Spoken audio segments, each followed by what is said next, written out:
Okay, so I'm Crowley. Um, nope, I can't do the voice. Keep going, keep I was going. gonna do it and it was gonna be funny, You're but I can't do it. such a good thing. Can I start again? Can you cut all of this out? No.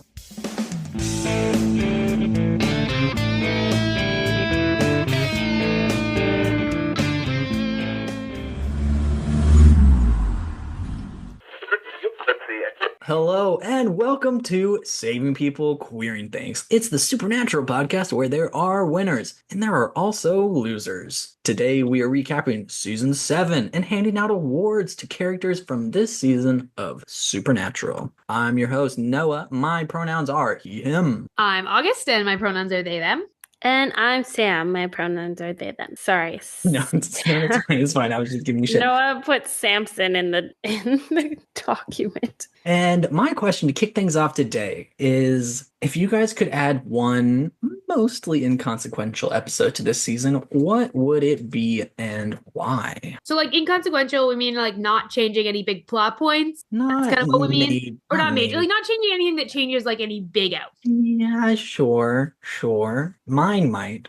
Do you want to kick us off and tell yours first? Noah has something I'm very thinking. specific in I'm mind. super excited to hear about this. Not really, but like I would want to add an episode that, and now okay, I'm really split because for me personally, I would want to add an episode that shows something corrupting Bobby. You know, something that shows that it wasn't just him being a ghost that led to him being turned dark and going evil. And like, Interesting. but I do think that undercuts a bit of his character arc this season because like him being able to pull himself back thanks to the boys is huge, and that's a big step in the right direction for Bobby as a strong character and how we know ghost lore to go. A lot of ghosts have shown up because of love that they have for people, so it's like if Bobby can lean onto his love so much to not go vengeful, I think that's also great. So I don't want to undercut that by making it be not the ghost part of him's fault, because I think that is an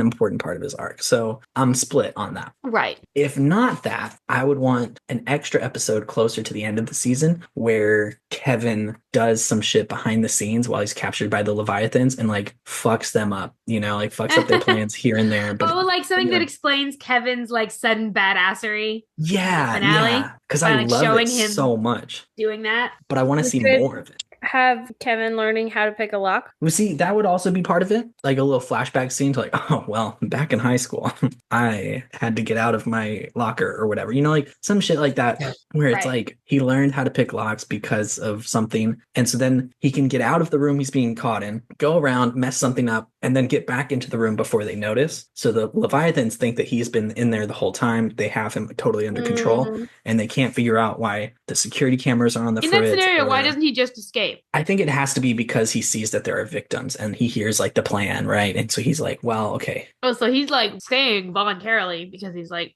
I'm gonna fuck them up. Especially because he knows they still have his mom somewhere. So he's not gonna like risk that, but he could do some damage. Oh, you know what would make it even better is if Garth came in and helped Kevin. Garth and Kevin would be such a fun fucking dynamic. Oh my God. That would be chef kiss all around. I would love to see that. But what about y'all? I gave 2 episodes. So my turn to talk is over. I want a This Is What You Missed Castiel edition episode. Emmanuel specifically. I want an episode that gives us before he's back with Sam and Dean what's happening. I want that. I want the how did him and Daphne, what the fuck happened there? Yes. I want to know more about that. Like when he walked out of that river naked as a jaybird. What led to what's the series of events that also gets him known as a healer as in the a community miracle worker enough that like they find him. Like I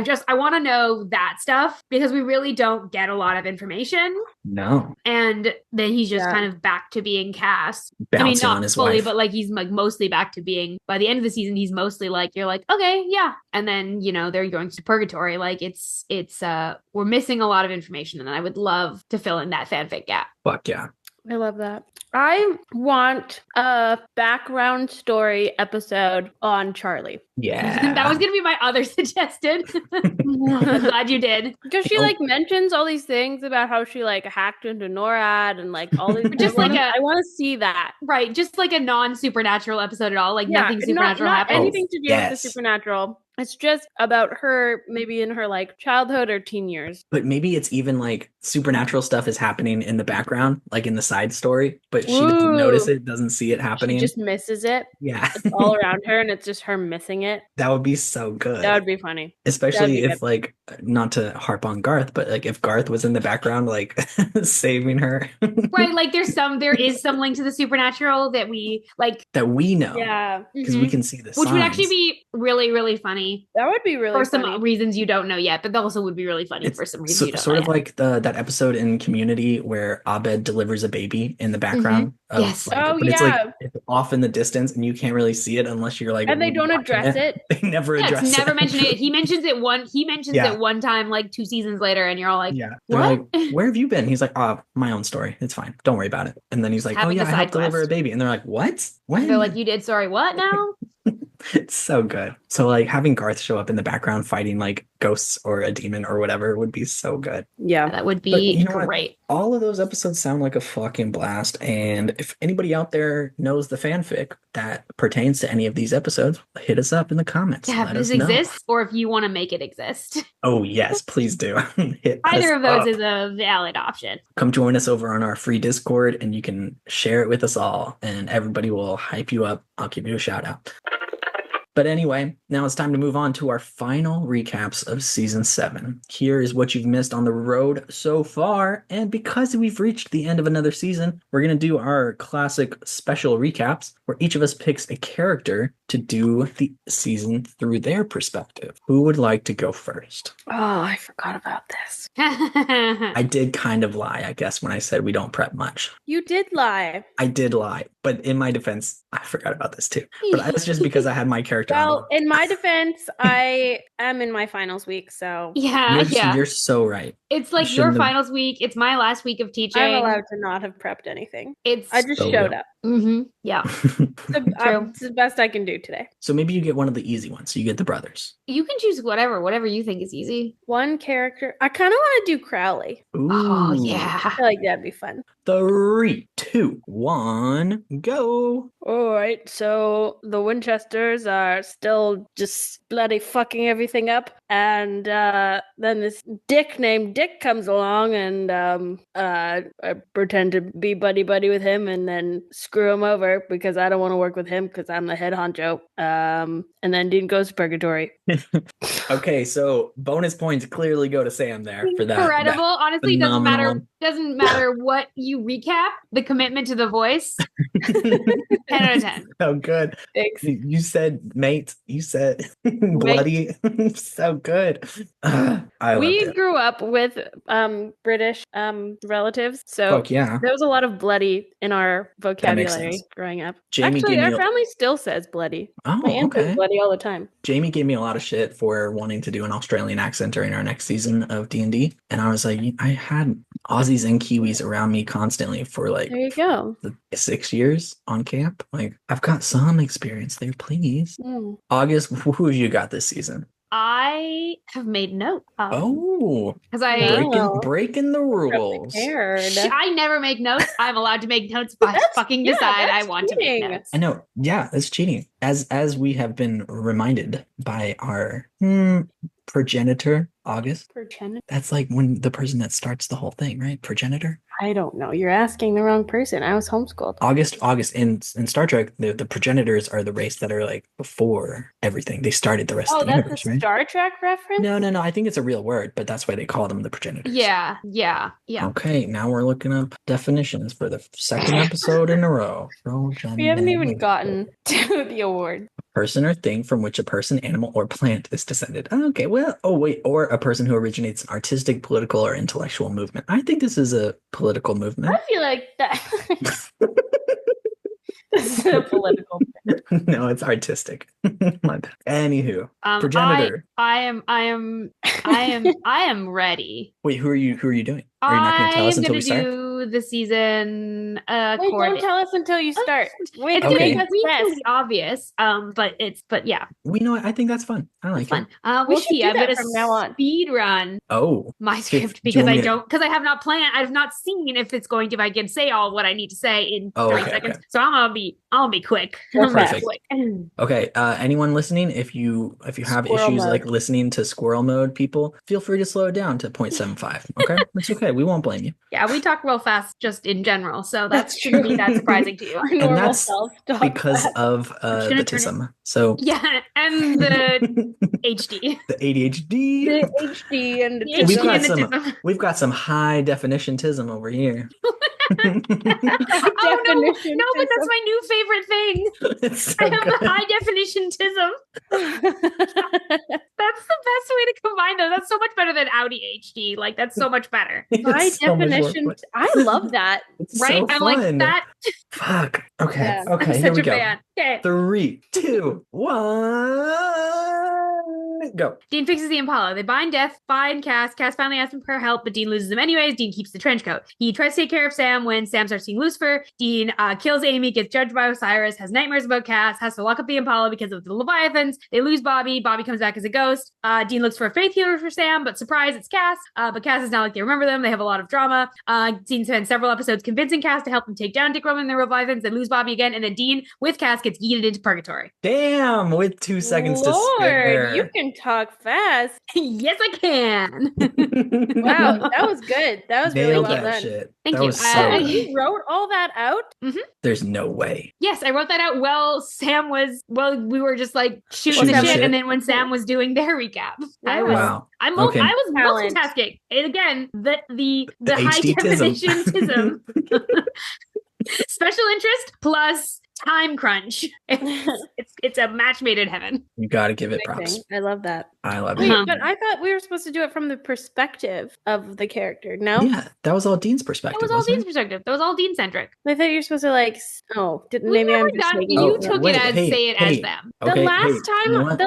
time I did that too, though. I think that was This because is- I you gave you just- shit. Sorry. I think this is a me thing. You know what? This is Hey, a you thing. hey, I'm gonna go with Sam here and say that this has always been a thing that we do, and that's what I'm gonna do. Okay, sure. I You really have to say appreciate it that. as if you are the character. We've literally never done I that got you. before. I got you. I got I this. do that every time. Okay, so I think you've I done that have before. done that once We've before. never. I don't know that I've ever done that before. Okay, well, Fair. August doesn't want to do it, but Well, it's August has August already doesn't given want to you play the game. August has already given you a great recap and would like it to not be. Fantastic. We just want you to I'm change so the sorry. pronouns from Dean does to I do. Oh yeah, because I need to put myself more into that character's headspace. You already have a sibling that you hang out with a lot named Sam. So you know what? It's You're already true. pretty close. Yep. you are pretty close already. Okay. No, if you don't I'm- do Bobby, you're wrong. I think you can already see on the document that I have written I am doing Bobby. Shit. Have you? It's been a while since the It's early literally season. on the screen, Sam. You can see it. It's right in front of us. Oh, I'm so sorry. I'm looking at my own screen, but mine hasn't updated. Really? No, mine is blank. What? That seems like a you computer issue because I can see it. I just refreshed my page. So okay, I'm ready. I'm doing Bobby. Can you Sorry. count him? Can you count him in, Sam? No. Yeah. While I eat my salad, Yes. but I didn't eat for lunch the second day in a row. Oops. Wow. August. All right. Are you ready? Yeah, you idiot. Yes. Okay. 3, 2, 1, go. Okay, so my idiot boys are, they're fixing the baby, and we summon death, and then Castiel and my son-in-law goes off and helps the Leviathan spread into the world, and then Jody calls, and we have a little bit of flirt going on there, and then I send them to Frank, and then I'm dying, and then I come back as a ghost, and then I'm going bad, and so then I love the brothers, and I'm not gonna leave them alone, and I love them. Gorgeous, incredible. That was good. I was like going way Was too that slow. cathartic What a though? nice A tribute. little bit, because I focused less on the death part of it. You did. Yeah. I think that was That nice. helped No, me that a was little bit. nice. That was Because in my mind, his ghost form was a lot quicker than the first half of the season for him. Yeah, that good. Yeah. that makes a That lot of feels sense. right. Okay. now let's move right along. I want to ask each of you, what was your high point and low point of the season? If you had to pick one. Ooh, I think a high point for me is, this is really this is tough. I'm gonna just go with my instinct. I think my high point for the season is the evolution of Destiel, in that we get to see what Dean is like when he's like lost Cass. We get to see sort of his grieving process. We also get to see what it's like when Cass comes back and they're renegotiating like their relationship. I think particularly of the moment of the "I'd rather have you, cursed or not" conversation, as like a real high point of the season for me, and a real high point of like solidifying how crucial their relationship is to the show. So that's my high point. Do we want to do all highs and then lows? Yeah, let's do all highs then lows. Yeah. Some of my favorite characters show up for the first time in this season. We get Charlie, we get Kevin, we get Garth. I think those characters were high points for me. Yeah, that's good. That's a really solid one. That was my second place. That was also my second place, was going to be like the introduction of Charlie. I think my high point has to be the amount of respect that Bobby gets this season through, Death's Door being all inside his head. He's maybe more central this season than he's ever been, which is saying something because he's been important. Yeah, he's been critical. But he's like really central to like the plot of this season. Yeah. But not just Death's Door, but like how he comes back to help them, and then like I mentioned earlier, him coming back from the brink of vengeful meant a lot to me. Like getting to see him struggle against that. You never want your favorite characters to just have it easy all the time. Seeing them struggle helps you in any of your struggles. So like seeing Bobby go through that and make the right decisions eventually, not always, but eventually, was good. And I loved seeing that. August, what about your low? My low, and I find lows always really interesting in like a rewatch, because like it's not always the same low that I maybe would have said the first time I watched it. Which is I think part of the kind of cool thing of what doing this rewatch. Yeah. I think I want to say that my low is the disappointment of a couple of episodes like having a really great premise and then really like disappointing me in their execution. And I specifically want to point out two episodes that do this. Number one is Defending Your Life, the Osiris episode. Yeah. Which like has so much potential and then like really just kind of fails to like really grasp its central theme. And that was just like really that's a low point. And then the other one being the Slice Girls. Yeah. Because again, like you have these like you have these incredible beings that are with so much potential, and like Dean literally gets like there's literally a kid out of it, and it's just so underwhelming. And I think like season 7 ended up being like way more enjoyable than I like thought it was going to be to go back to. Like I enjoyed way more episodes. I thought a lot of it was higher quality than like a lot of it isn't as mediocre as I felt like I remembered it. But those 2 episodes were disappointing because they were like, ooh, I'm really excited about this premise. And then the execution was really mediocre. So I think those are my low points from a like creative storytelling standpoint. I like it. Yeah. I feel like we define low points by a few different metrics here. And so yeah. It could be personal. It could be based on your expectation of it, or like what it could have been. Yeah. Could be the writing or the characters or whatever. Yeah. No, but I really like that premise versus execution. I like that. Mm-hmm. Sam, what about you? Low point this season? I really hate seeing Sam being so tormented by Lucifer. Okay, yeah. I feel like that was every episode with that stuff happening was like, a low point for me. That is so real, and I respect the fuck out of that. My low point this season, obviously, was losing Bobby, for sure. As a secondary, Frank not getting any sort of closure with the brothers or getting any sort of like final message or anything like that. Like that fucking sucked too, because Frank was such a fun character. And I mean, he sent like the dead drop after Charlie started breaking into his hard drive, but like that's not enough I want Frank to be able to, maybe it's as a ghost, maybe they like can summon him or some shit. Like, I don't know, but I wanted more closure from that. Very valid. I do think it's kind of disappointing. Again, like a missed potential. Yeah. We get so many good things with Frank, and then for his story to kind of peter out like, I didn't realize how attached I was to him until he didn't get a send off like a lot of other characters. Yeah. Which, if I had to sacrifice Bobby's send off to get Frank's send off, I wouldn't have. Not a chance. No. But they could have done better there. Yeah, they definitely could have done better. Okay, now that we've dealt with the peaks and the valleys, it's our favorite part of the episode, guys. It's awards time. Yeah. Okay, here's how this is going to work. We're going to read off some categories. We've got one new category this year, so stay tuned for that. And each of us will bring a nomination.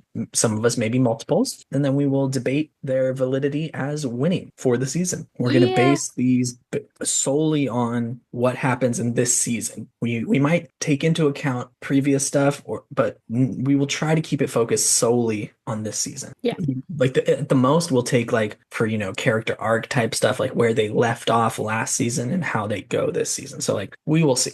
It's pretty freeform, but we love it. This is such a fun thing to do. It's my so fun to favorite episode of the season. It's always fun to like look back on the season as a whole and remember things that I don't always necessarily like think about. Yeah. Yeah, same. Yeah. To like kind of go back. It kind of feels like we consolidate the whole season before we jump into the next one. It's giving closure to the season, Yeah, and to characters and storylines that are done. Yeah. I love it. Speaking of characters who are done, let's talk about our first category, Best One-Off Character in Season 7. Who have you got? This is like people who have been in one episode this season, have not been in previous seasons, and this is their one and only appearance so far. Whether or not they come back later is neither here nor there. Irrelevant for this episode unless they've came back late. Like if they've already been back more than once, they don't count. If they come back twice, even if they started in this season, if there were twice, so like Garth would not apply. Yeah, no, got it. Because Garth is in multiple episodes. Yeah, got it. Okay, you know who does apply? Though? I have my nomination. Charlie does apply. Charlie does apply. The thing is, I'm gonna want to propose some other things for this because I have some nominations for Charlie. No, me too. Other spaces. It feels bad when we start to concede stuff based on how many other awards That's fair. Win. There's people I want to have awards. Real. Thinking about it. Give me a sec. No, you're good. Sam, okay, I would yours? like to nominate Chrissy Chambers. Love it. I also, actually, no. Did she technically appear in 2 episodes? 1 sec. Give me a check. I also want to nominate Elliot Ness because he was very interesting for the flashback episode, and it was fun to see him play off of Dean. I also really like that nomination. The thing is, I was going to nominate someone, but I like these. Okay, the other person I was thinking of was Amy Pond, who appears in 1 episode and then in a flashback in another episode. Ooh. And in a nightmare in another episode. So I do think she kind of technically meets the criteria because she only actually appears in 1 episode. Everything else is like a flashback or a reference. So I think we can give that. I think I would actually vote for one of these other characters to win the award, but I thought it was important to mention Amy in this. Yeah, that's fair. I also have one more nomination that I think could take the whole thing, especially if we're going to make concessions for Charlie getting more awards later on. Plenty of other awards. Let's just be real. Let's be so for real. Charlie's going to clean house a little bit here. My nomination is the one and only Mr. Fizzles. I'm so glad you brought this up because I scrolled past it on the characters list and went, wouldn't it be funny to nominate Mr. Fizzles? Mr. Fizzles. Mr. Fizzles wanted to help us. He only shows up for 1 episode. Technically, he does. Technically, he's in there. My top 3 of these 5 that we have are Charlie, Chrissy, and Mr. Fizzles. I would agree. I actually wanted to vote for Elliot Nash. Okay. That's also fun. Or Chrissy. Those are my 2. I am staying strong with Chrissy. I feel like Chrissy deserves to win. She's such a badass. I think if we've each narrowed down our tops and Chrissy is in all 3 of them, I think that means that our first winner this episode is Chrissy. Woo! Yeah. Could you hear the crowd cheering in the background? I do think she deserves it. No, I very much agree. An excellent character. Our next award is going to go to the character we deem to be the best female character in this season. This can go to any named female character, regardless of how many episodes they've been in this season or previous seasons. Once you said named, our like options dropped down significantly. Yeah, I thought that was important because I was like, I think we need to also call Supernatural out on the fact that our options drop when we have to only use named characters, because by over half. Like, it's ridiculous. Half the women in this season are not named. That's gross. Yeah, it's not. We still have some good on. Yes, that's true. But shout out to KJ of Supernatural Opinions, who goes through every episode checking if it passes the Bechdel test, making note of which characters are named, which ones aren't. Mad props to them for doing that. Yeah, KJ does a lot of cool stats. If you're ever like looking for like the stats on certain things like number of deaths and character dynamics and the value of a soul. Yeah, and like mental health stuff. Anyway, KJ's show Supernatural Opinions, they do a segment at the end of their show going through all of these things, and it's really, really fascinating. So highly recommend that if you're ever looking for like more of that technical. After you get caught up with us, obviously. Just saying, add to your podcast. And of all the other Supernatural podcasts out there, Supernatural Opinions, like there's a pretty finite list of ones that we would recommend. I was like, you got to be really careful because we have a whole. No, that's what I'm saying. I'm saying Supernatural Opinions is up there because obviously KJ joins us for our D&D story. Driver Picks the podcast, Raising Perdition. Those are our homies. Those are our peeps. So any of those, we highly recommend. But anyway, best female character. Let's see. I would like to nominate Jody. Okay. I love it. Jody Mills. I would like to nominate Meg. Fuck yeah. Oh, yeah. That's a good one. I would like to nominate Joe. Only shows up for one episode. A dark horse, but... And obviously Charlie. I mean, yeah. And we can throw Chrissy right up there too. Chrissy. Strong competitor. Depressing that we've just named pretty much all the important female characters in the whole season. And there's still only five of them. The Amazons. What isn't it? I mean, Becky, but I don't really want to nominate Becky. God, I don't want to nominate No. I'm just saying, as a female, for female characters. That's so real. But Emma, I also don't want to nominate Emma. I do think this is the nominees. I think these are the top five for sure. The one argument I would make for Joe is you're gonna have to convince me. Yeah, I'm not convinced either. It's a character that we have seen many a time before and see be real, huge, and important in the brothers' lives and in the hunting life in general. Yeah, but she's in such a, the role that she plays in that episode is so not done well. I don't think. But you can tell that she doesn't want to play that role. And she is trying to apologize to Dean and is trying to be like, hey, this isn't your fault. That's all I've really got. That's fair. I still think Jody is just so much stronger as and Jody has so many appearances in this season. True. That, that's my argument for Jody is just that she appears. She does a lot of work in this season. She does Jody and Meg helps a lot. She does a lot of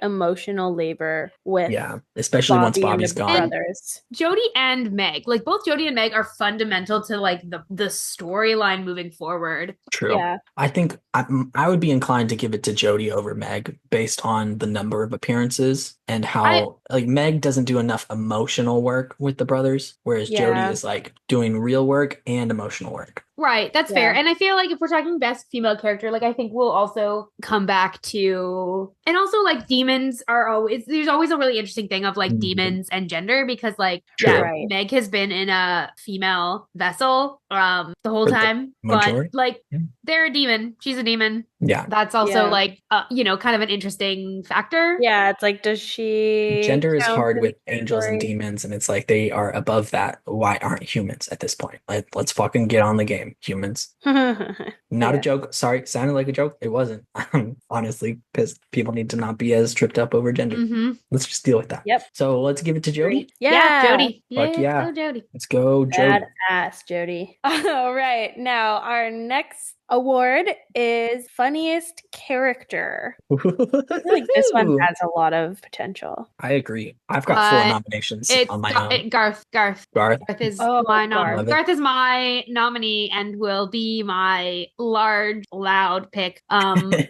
Okay, I have a controversial one. Yeah, let's do it. Because sometimes he's really not. Oh, I have a feeling I know who you're going to say, and I actually think it's a good nomination. think that sometimes he's hilarious. So I'm going to say Lucifer. Oh, no, never mind. That's not what I was thinking. Okay, What are you okay. thinking? I was thinking Dick Roman. I was thinking he's actually quite like Oh no, funny. I don't think Dick is funny at all. Not he's not funny, but like in terms of like the humor he brings into scenes, I think I would add Dick on the list. Just like so I do think we have an antagonist that laps both Lucifer and Dick. Yeah.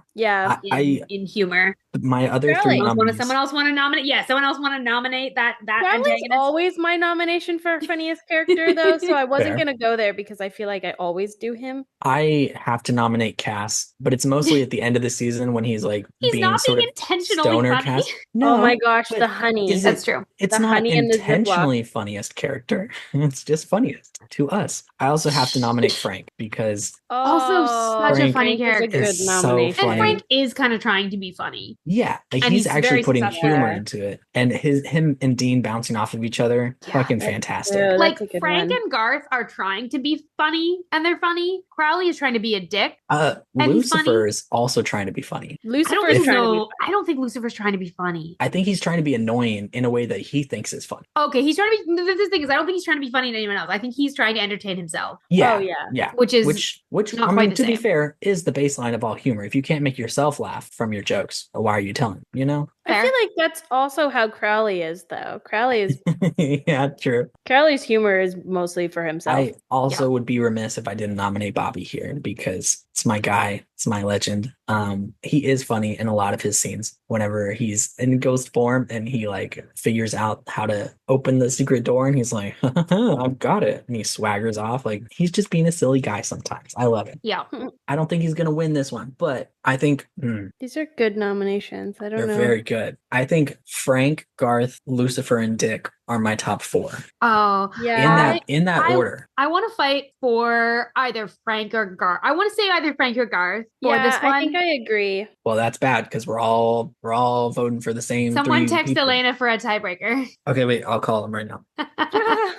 We need a tiebreaker. Elena couldn't be with us today for this episode, but we are going to tag them in if we need any tiebreakers. I'm doing it on speaker too. Oh, I feel like you're going to freak them out because I don't know if they think we're going to be calling them. Permission. Now we got that vibe. On speakerphone. Your call has been fucked. Just text them. I will. I mean, if we don't get a tiebreaker from Elena, my argument would be for Frank because we can't nominate him again.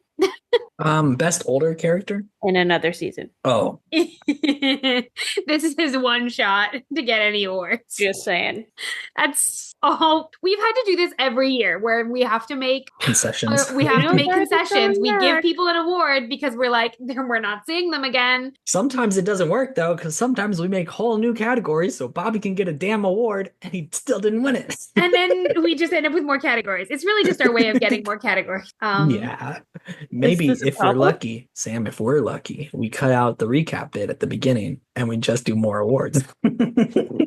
Oh, Elena has read my text. I said I've got a quick question, tiebreaker question to ask if you have a second. Call me back, parentheses, or if you don't want to do a call, which was funnier, Garth or Frank? Which is funnier, Garth or Frank? Which is funnier, Garth or Frank? That's real. Because that's really all we need to... Hard question. I have received a response from Elena. Ooh, they have broken the tiebreaker in favor of the one, the only, Frank. Nice. I knew it. I'm not mad about it, honestly. Nope. Not mad about it. Either way, I would have gone. I would have been happy. Yeah.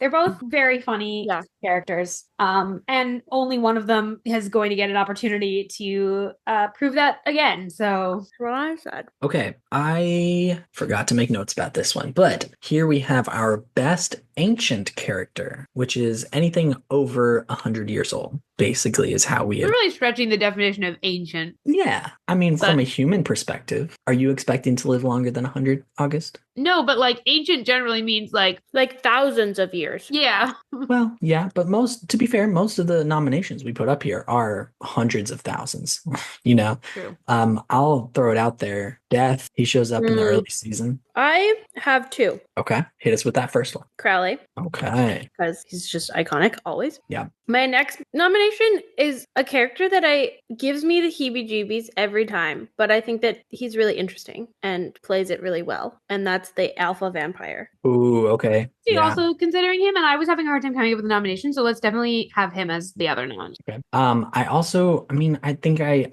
would feel remiss if I didn't put Dick up there because he is older than most everything that's in existence. Yeah. And I'm not saying he's like the best character, but he's a very, very interesting character. And as an ancient character, he's a really interesting one. Yeah. Like I did appreciate what they were doing with him. I think sometimes that the season 7 gets looked down on in terms of the seasons because of I think he gets looked down on as a villain because of what he's compared to in the season, like the couple of seasons before and in what's coming in season 8. I think there's people look at the seasons surrounding season 7 and they go, yeah, Dick is kind of a low point. But when you separate that, he's actually been a pretty fun antagonist. Honestly, I'm not mad at him as an antagonist because he's been very interesting. I always love seeing how, quote unquote, immortal characters interact with humanity or what has happened since they've been in the world. And Dick played that in a really interesting way where he figured out real quick that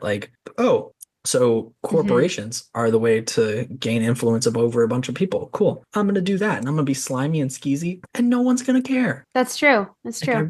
It was very interesting to watch. We could nominate Osiris here. Which again, I don't think he'll win just because I think he was not executed very well. Fair. Yeah. I don't think he's written actually that well. I think he'll have more to talk about in our next episode, in our next category. But I think my top 3 would probably be the alpha vampire, Dick, and Crowley.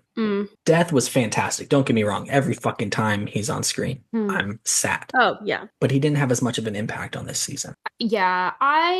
You said who was your top one? Alpha Vamp, Dick, and Crowley. Yeah, I think of those, I want to lean towards Crowley. I just think he's doing so many interesting things. He's so well written in this episode. He's so well acted. There's just no miss in a scene or an episode that has Crowley. It's just compelling. I get that. Fair. Sam, what are your thoughts? I still think that Alpha Vamp is I don't know. I agree. Crowley is always good. And he is in more episodes than the really Alpha Vamp. Good, character development in this season. But does Crowley in all of his episodes equal the Alpha Vampire in his one episode? Or does Crowley edge it out? Or because if Crowley shows up in 5-6 episodes this season and the Alpha Vampire only shows up in 1, and they're still equivalent, I would give it to the Alpha Vampire, in my opinion. But I feel like they're not quite equivalent, but I feel like if the Alpha Vamp was in another episode, then they would be. Okay, so Crowley takes it? Yeah. Wow, I like it. Yeah. Congrats, Crowley. Yeah. That's you, August. Oh, yes, it is. Sorry. Our next award is going to go to the character or monster that we deem to be the scariest. Who's given you the heebie-jeebies this season? Heebie-jeebie. I have a controversial. Mr. Fizzles.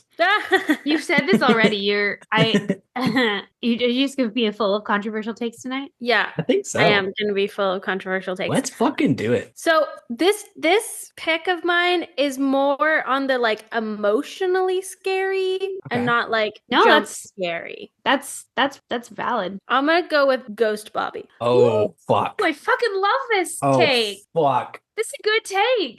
Vengeful Ghost Bobby. Yeah. It's one of the most chilling things to watch. Yeah. I had 2 nominations, but I think I've just given my vote to that one officially.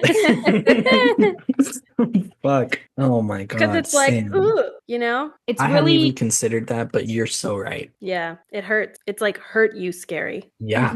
Crush your entire heart. Yeah. My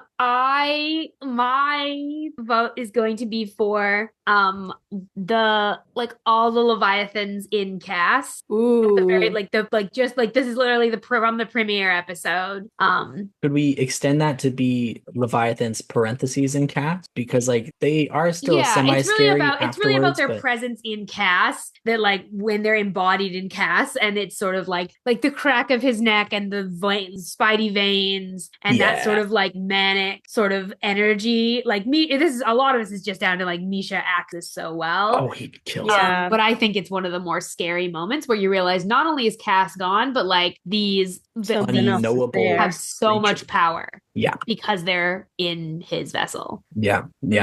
I'm into that. My nomination was for Osiris.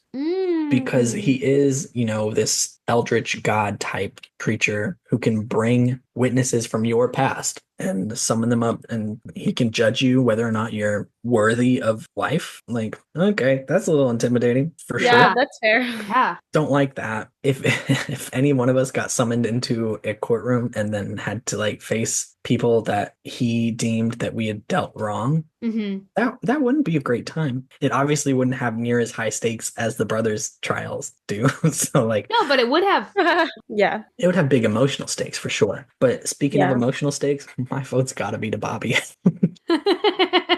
Fuck. But do we have any more nominations? I don't have any other nominations. I think Lucifer wanted to be on this list, but no, he's an asshole, but he's not scary. He's scary to Sam. He's scary to Sam, and but he's not scary to the audience because we know. I would also say he's not like scary to Sam. He's more like frustrating, like traumatizing. Yeah, which and is picking kind of on repeated trauma and picking on that and like reopening those wounds. Yeah, he's and not that's actually sort of what makes him his own fear. He's just bringing up past fear. And I think, which is sort of what makes him infuriating as a character. Yeah, I think he's also scary to Dean too, because Dean doesn't know what's really going on with Sam. And it's like he's like, "Hey, what the fuck?" So like, I can see that, but he is not scarier than the other three on this list. So I'm not going to even put him on in their nominations. Yeah, I agree. You agree with which part? Ghost Bobby? I don't know. No, they don't. I don't think I do. But, I don't actually think I want to give it to Bobby. I think I actually would vote for the Levi's Sam, over it's down Bobby, to you. but I'm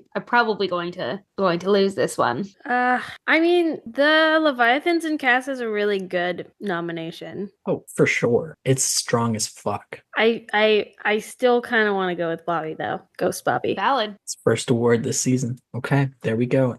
Fucking hurt. Bobby's gonna take it. To give my favorite boy the scariest award. Like, fuck. Okay. It's hey, fine. you know what? Fine. I voted though. for him. It was my own damn fault. Yeah, I'm like, this is on you, Noah. Because I envisioned a world in which my dad died tragically and then came back as a ghost and then became something that was not anything that he stood for. And that broke me. It's a little chilling. That's fucking scary. In a real way. Like, I would not be able to handle that in a rational sense. So that wins for me. All right. So our next category is Best Older Character, not to be confused with Best Ancient Character.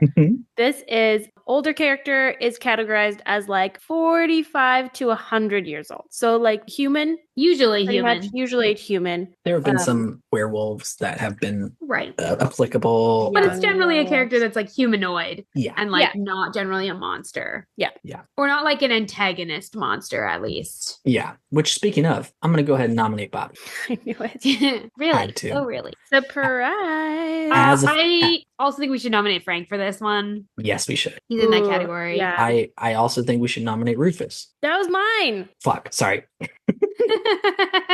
How old is Jody? Oh, Jody too. Okay. I don't know if Jody is the right age for this. Jody is a little bit younger. Jody might be right on the cusp. 45 is a little bit generously young for us to say older characters.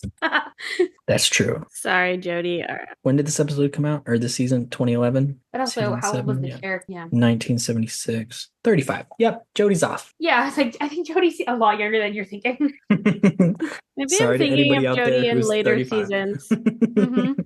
Okay, who else have we got? Is it just these three? Sorry. I'll cut that bit. Yeah, I got you. Because we both fucked up there. That's not why I was going, because I'm like, it's not about that. Well, that's why I was going, Elliot Ness is, I think, also too young for this award. I think so. At the time that we see him. And then by the time he dies, he is probably equivalent, but we don't see him at that age. But that's not really relevant. Why am I not seeing Rufus in the characters? He's in Probably this got his last season. name. Oh, what's his last name? Turner. Oh, So he's on page 2. Yeah, Rufus Turner. Ah, there he is. Okay. Oh, well, he really only shows up in the one episode in Bobby's memory.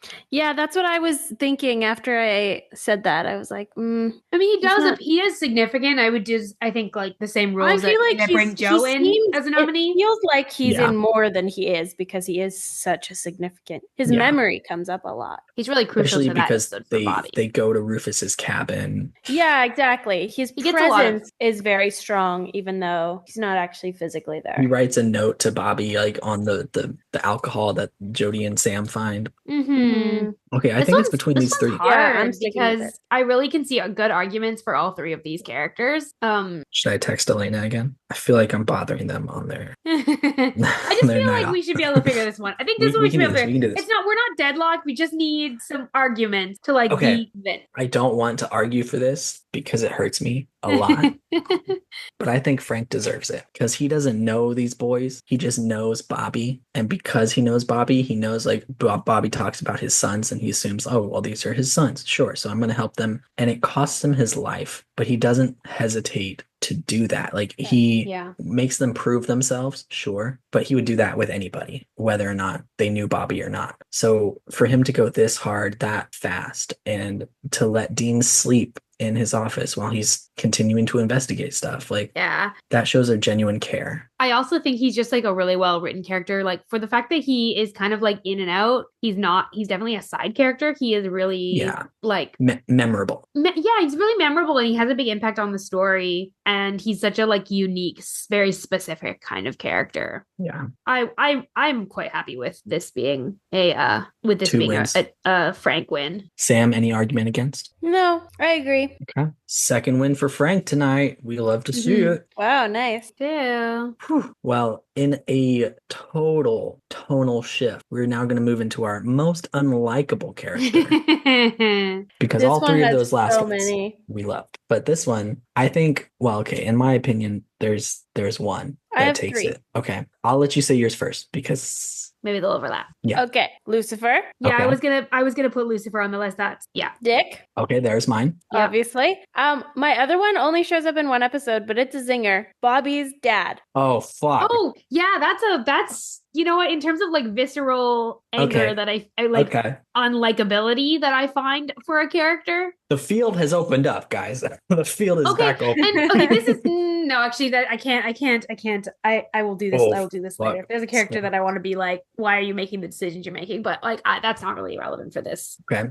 Was it about interesting this art? Doesn't count for unlikable though. No, I think we might need an award for why are you worst here decisions character of the season. Yeah, right. Yeah, like we character for like most unhinged. Can we that would be a great for, like, category character with the most unhinged decision this season?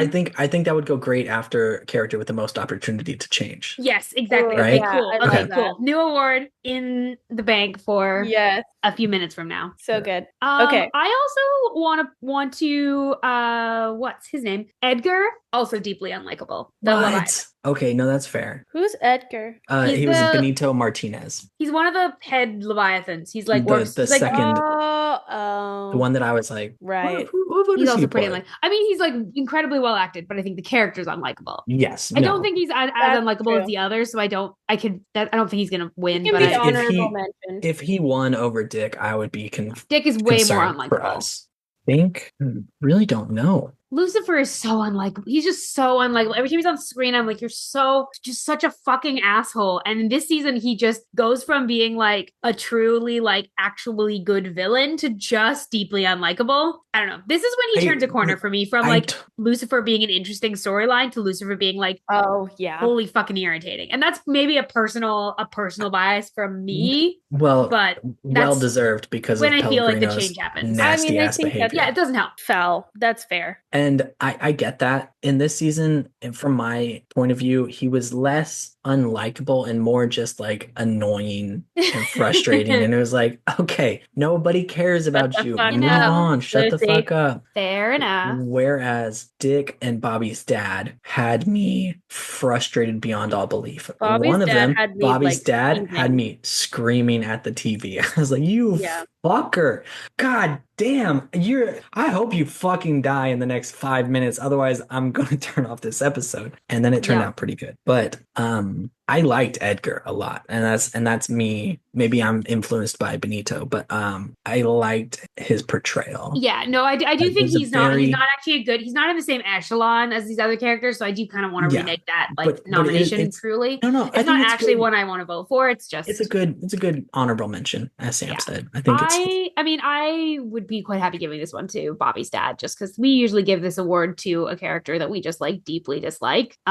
Like John has won this award, so like Bobby's dad winning it feels fitting. Oh shit, that's some real good fucking symmetry. The fucking dad. Yeah. The only dad in this show who hasn't let us down most of the time is Bobby. You can't be like, well, he came back around by the end of the season, but we know. The only dad that learns from his mistakes and grows through them and admits to his issues. Yeah, for real. That's what shows a real dad and a real father figure. Like, yes. That's right. Love it. All right, moving right along. We are going into our character with the most opportunity to change. Bobby! Sorry, just had to say that. I was waiting. I was like, he was on my list, but I was like, someone else is going to say it. Okay, yeah. Sorry. I had to say it fast before August got Cass in there. That was the other one on my list. Shit. Okay. Who else had a lot of opportunity? They are the two that get the most opportunity to like have a real like distinct change in character arc. Like not that Sam and Dean don't, because they do, but like they don't in the same way this season. Like Sam and Dean stay actually a little more static this season than they have in a while. It's kind of part of that is because like Dean is met with a lot of change from everyone around him, and so he's doing a lot of caretaking this season. Yeah, and Sam has Lucifer in his head most of the season, and so it's trying to like not change, because if he changes, how does he know that that's not Lucifer's fault or his instigation, something like that. That's the first season in a while where we haven't had like a big world, like where there hasn't been something in the major plot that's actually dealt with their identities. Like season 4, season 2, 3, 4, 5, and even 6 all are really much about like the Winchesters kind of crucial to like the apocalypse storyline. And even season 6 is like, because it's about Cass, like this is the first season in a while where it's not like their identities are like compelling. Like this plot line happens because of choices Cass makes more than the Winchesters for once. Fair. Anyway, sorry. That's my rant. Sam, what you got? The point there. Okay, I have 2 more. Okay, me too. Okay. I'm very curious if they're the same. Mine is, well, here we go again. Perhaps controversial. I don't know. Are you typing for me? I'm just predicting what you're going to say. I'm sorry. No, you're wrong. Okay, cool. I'm going to say Meg, because I like it. Meg's like character arc has been really interesting and kind of has like left the demons in a lot of ways. Yeah, been shunned, you could say. Yeah, and is like really, still a demon, but I feel like we're seeing some softer sides of Meg. Okay. Can I do one of mine before you do your second one? I have to shout out Crowley, because he is constantly the guy who is double dealing everybody and is trying to. Is he really changing though? Because he's still working in his own best interest. Like it's not. That's true, but Dick gives him a pretty solid deal, as opposed to the brothers, where they're like, "Hey, let's take care of this one guy, and then we'll still fight each other." Whereas Dick is like, "Hey, you can have all of Canada, and we won't fuck with you, and you can live out your days preying on whoever's up there." But he's still like, Dick is still implying, and the whole implication is still that like Crowley would still be doing the shit that he's doing in Canada. True. Like he wouldn't be better in Canada. He'd just still be making. He'd be more limited for sure. Well, yeah, just because of population. I think based on his own character, based on the fact that Crowley lets the brothers not have any sort of demon interference most of the season, and then still like at the end of the season helps them beat Dick. I feel like that gives him a bit of like a, maybe he didn't change, but he had opportunity to change. He could have. That's a fair. Okay. All right. What's your second one? Sorry, I just took a bite of my snack. You're good. Well, you know what? I'll just go ahead and do my second one, because I'm impatient and I just want to throw my thing out there. I have to do the alpha vampire, because he is going against everything that he believes in, knowing that the Winchesters are maybe the most prolific vampire killers out there. I mean, not counting Trevor Herbert, obviously, Magnus Archives reference. And he lets them go. He gives them his blood. He's like, you know what? Get out of here. I'll give you this kid. that I had captured and ready to groom in a really disgusting way. And you can live if it stops this mega bad guy. Yeah. And that goes against what we know about him. Goes against all his instincts. And he even kind of points that out in the episode. Yeah. Okay, Sam, what's your second nom? Okay, my second one is are you allowed to pick someone who's dead? What? Yeah. We have no rule against that. Well, they can't change because they're dead. Well, no, but if they had within the season, Bobby is on this opportunity. List. Yeah, I'm it's really about them having opportunity. It's really about was there space for their character to really shift over the course of this season? Okay, well, we didn't see this character. This character was only in one episode, but perhaps more of a honorable mention than an actual nominee. But I would like to nominate Amy Pond. Okay. That's really sad, but yes. Breaks my heart a little bit. Right? But I think there was opportunity there. No, I agree.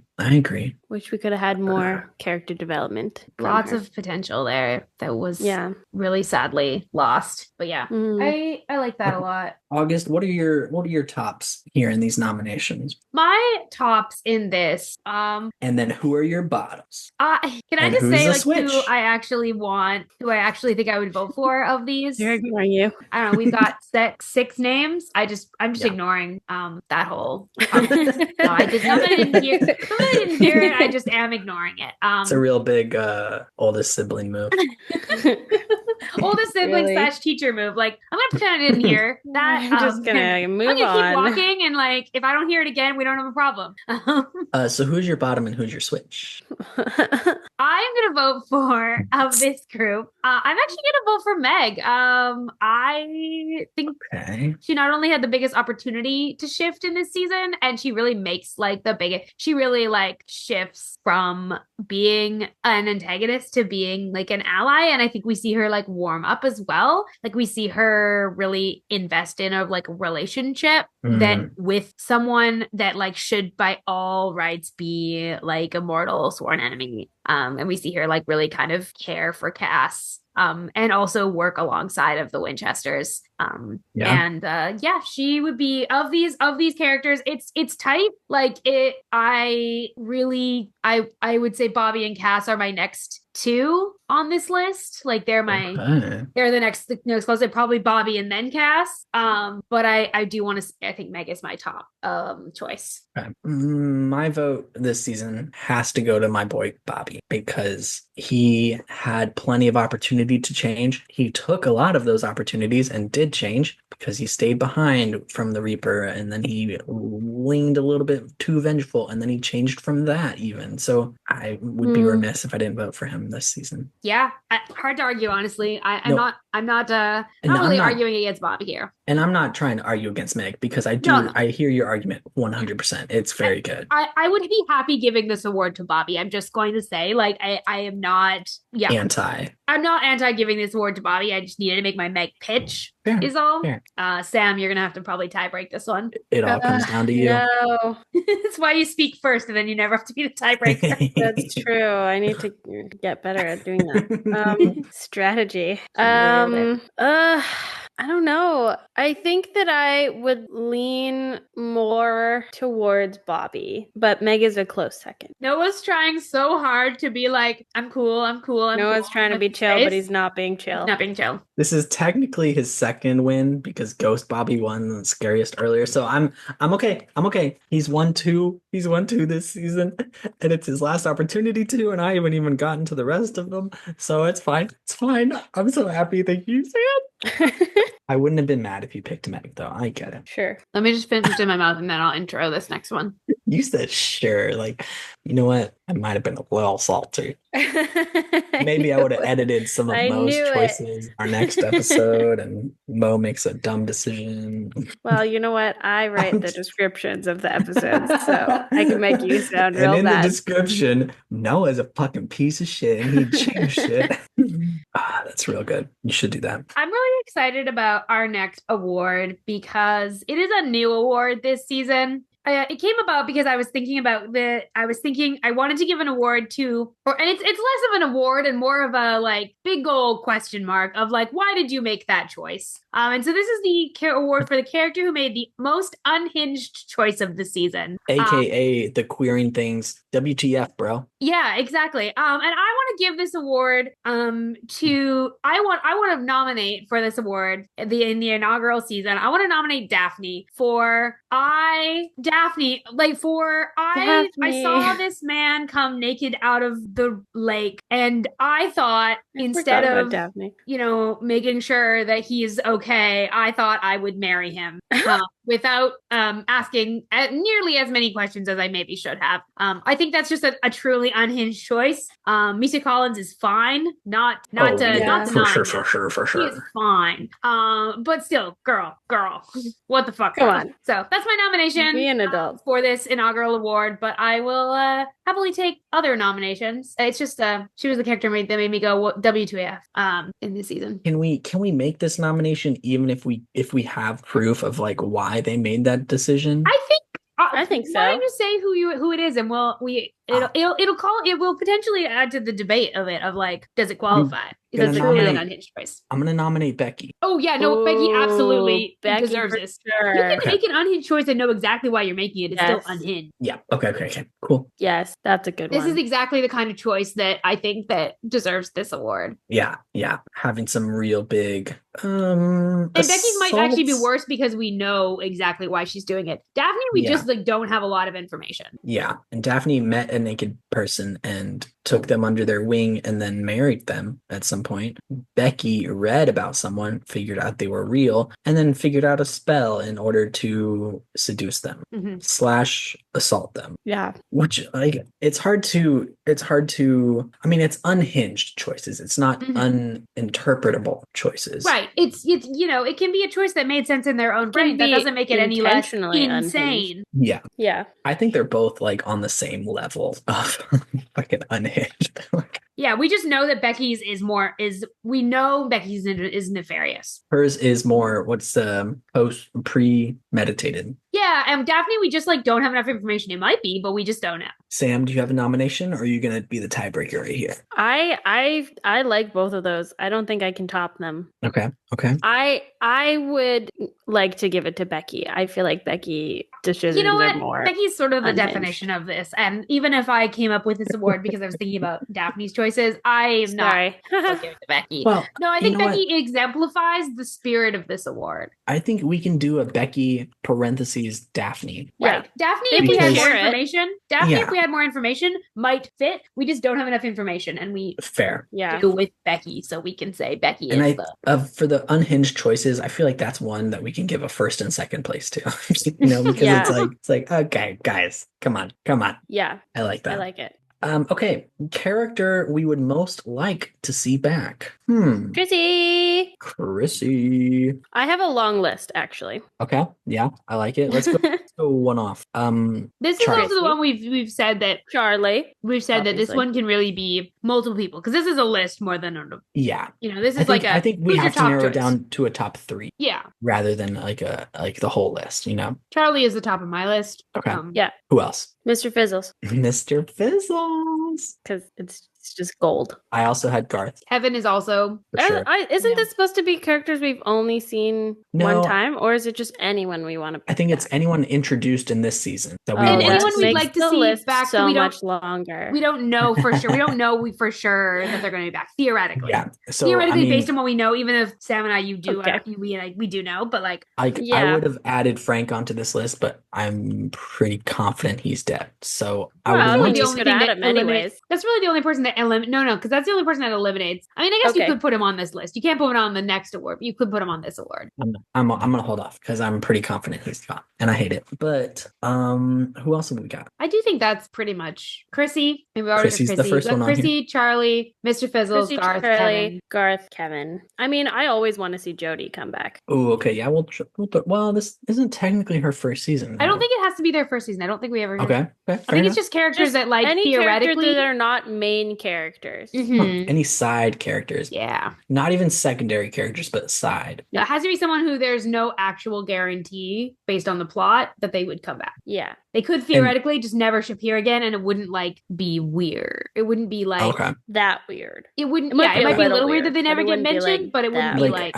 I feel like the only secondary characters we have at this point are Crowley and Meg and. But I feel like those Lucifer. ones would be weird if we didn't see that. That's what I mean. Is they don't really they don't fit this they're award. part of the plot. Primary and secondary don't count for this. Yeah. Side characters. Side characters. Yeah, true side characters. Side characters meaning they pop in and out. They've been there maybe once or a couple of times, but they're not. Yeah. Anyway, I feel like this one we should make sure that's a short one in there in terms of the actual episode because it's not my top pick. Like it is, but it's not. Who's your top pick? My top pick is Mr. Fizzles. Cool. That's I'm okay with that. That works for me. Yeah. What about y'all? This episode, I think we should just, I don't know. I feel like it doesn't really make a lot of sense for me to say anything here because I've seen the rest. I'm good with that. This next award is actually also one that really depends on not having seen the future parts of the show. And so the only person who gets to vote on this award is Noah at this point. In a couple seasons, when we hit the point where Sam has also not seen the show, you two can duke it out. Oh, that'll be so good. Okay, great. But this is the award for the one-off character that you think is the most likely to come back. Okay. Wait, so you can have a couple in here. Only Noah is allowed to. Only Noah can propose. Okay. You just can't propose anything. Well, no, because I literally know the answer to this. You're right. You're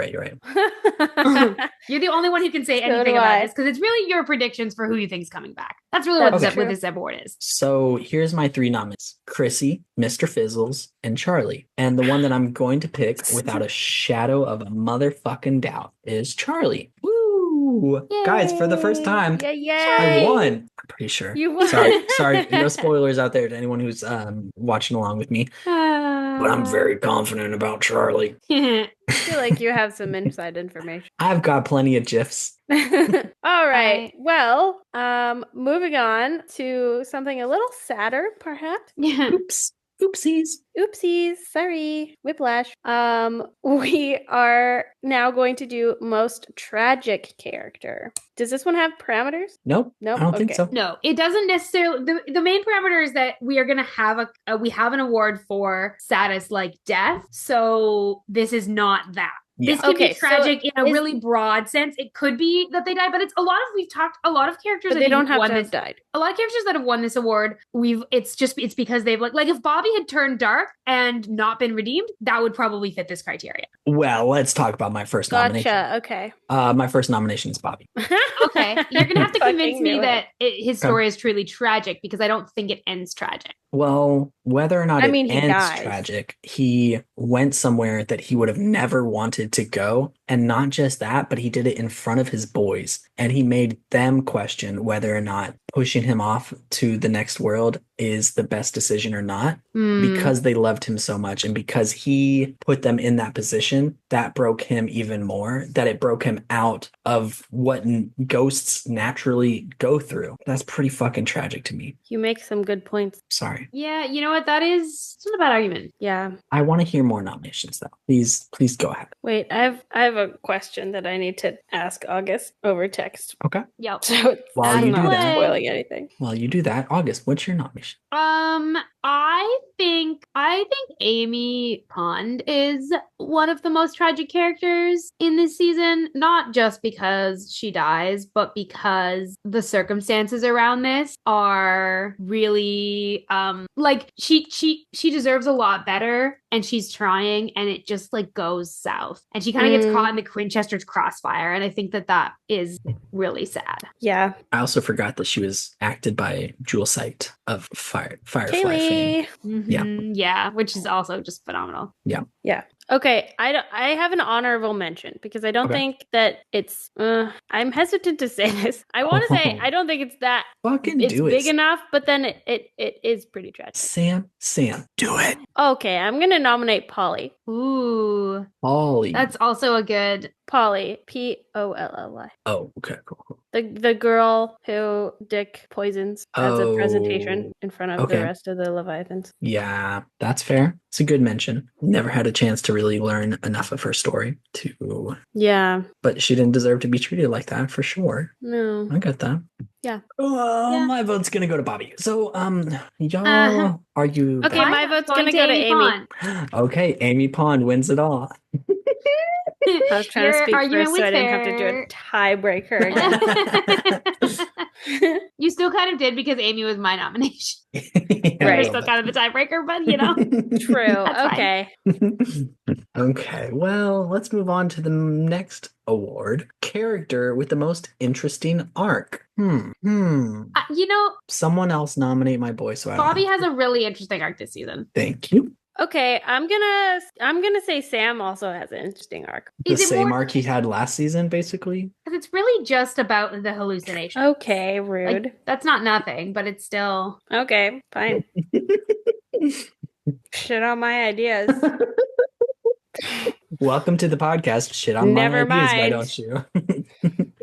August, what about you? Any other noms? Honestly, like I think Cass also has a really interesting arc and deserves to be on this nomination list. Okay. Okay, well, he wasn't really around for most of the season. No, but our season starts Shit on with August's ideas, huh? The season starts with him like taking on the Leviathans and like ends with him getting sent to purgatory after stopping the like Dick. True, I do think he through that he also goes through the memory loss and then the coming back to himself, and then Sam really doesn't Sam's like rolling their eyes at me really aggressively. I just don't think you can talk about interesting arcs in the season without talking about Cass. No, Okay. I hear what you're saying there. I hear you. I understand. I also think that you could talk about the most interesting arcs without talking about Sam. No, I'm just kidding. I'm sorry, that was a joke. I think all three of these are really solid. Do we have any other most interesting arcs? Honestly, not like ones that I feel like it's not a full arc yet, but I would like to give mention to a developing arc in Kevin. Ooh, yeah, okay. I agree. I think you're right. But it's not there yet. He's I think really if you come in the second last going, episode, you can't really have a most interesting arc of the season. True. Yeah. But he's going like 0 to 60 real quick. It has started. The arc has started and it is going to he's clearly going to have a really interesting storyline because he already has and he's pretty early in the first like 2-3 episodes that he's been in. Like, okay. I mean, we haven't seen a prophet in a long time. Yeah, it's been since fucking Chuck. What has it been? Yeah, technically, yes. Okay, I have another nomination. Actually, you can scratch off Sam because I'm gonna take it back. Oh well, he's already on the list. Okay, he's just gonna come in dead last for this award. He's gonna come in last. I acknowledge it was. I just wanted to nominate him once because I haven't yet. It's very Sam and Dean have been sort of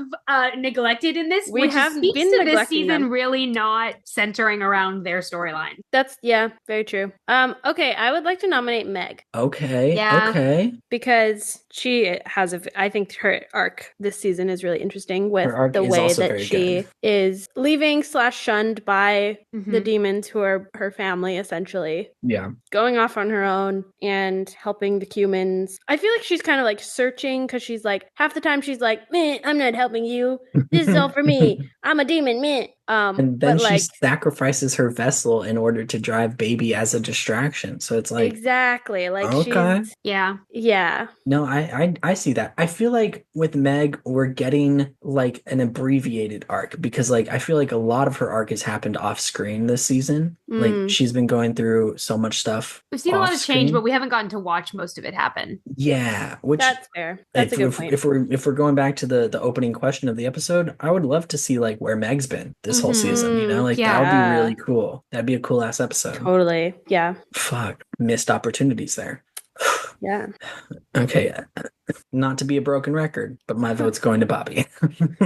I think I agree with you. I feel like overall of this list, Bobby has the most interesting is sort of and like throughout the whole season. Yeah, fair too. Like it's not just moments. Like it's really the whole. I think Cass is second and Kevin is a close third. I do not think Kevin is that close to Cass and Bobby. No. Well, Kevin wasn't a real nomination. Yeah. I was saying he does not have two the episodes. Arc is not completed yet, but I'm saying how many episodes has Cass? Cass been in? 4? No, but Started Cass's story has spanned the whole season. Like Cass's story has spanned the whole season. Okay, because his story is involved. Like his story, you get him in the beginning, middle, and end of the season. Whereas like Kevin, literally, we met Kevin like yesterday. I just don't think Kevin is in the same echelon. Wait. Hey, Bobby already won this fucking award. No. Kevin that's fine. an actual You're right. nomination. I don't know why we're arguing. You're right. I just think it's unfair to say that Cass's story spans the whole season because Cass makes a mistake in the finale of last season, and that also in leads the premiere of this season. Well, he's literally but literally most of that happens in the first episode. But then he's like not there but for a while. He takes the Leviathans in the finale of last season, right? And then he walks himself into the river, which was probably the Leviathans. He doesn't ask for help until the first episode of season 7. He does not switch until season 7. What do you mean switch? Like switch he does to not under switch. He does Leviathan not control? realize. He does not actually like change his mind and be like, "Oh, I fucked up. I need help." Until season 7. Like, but Godsteel is season 7. His whole "I realize that I need help" is season 7. Like the only thing that happens in season 6, the end of season 6, is he takes the Leviathans in, and then it literally like at the end. Sorry, I do think you're a little wrong. I'm sorry. I think that at the end of season 6, he apologizes. He's not God until season 7. Can I? Not until season 7. Doesn't he say he's God in the finale of season 6? He does. That's what I'm saying. Yeah, and then it doesn't. And then he doesn't. Wait, that's still season 6. Wait.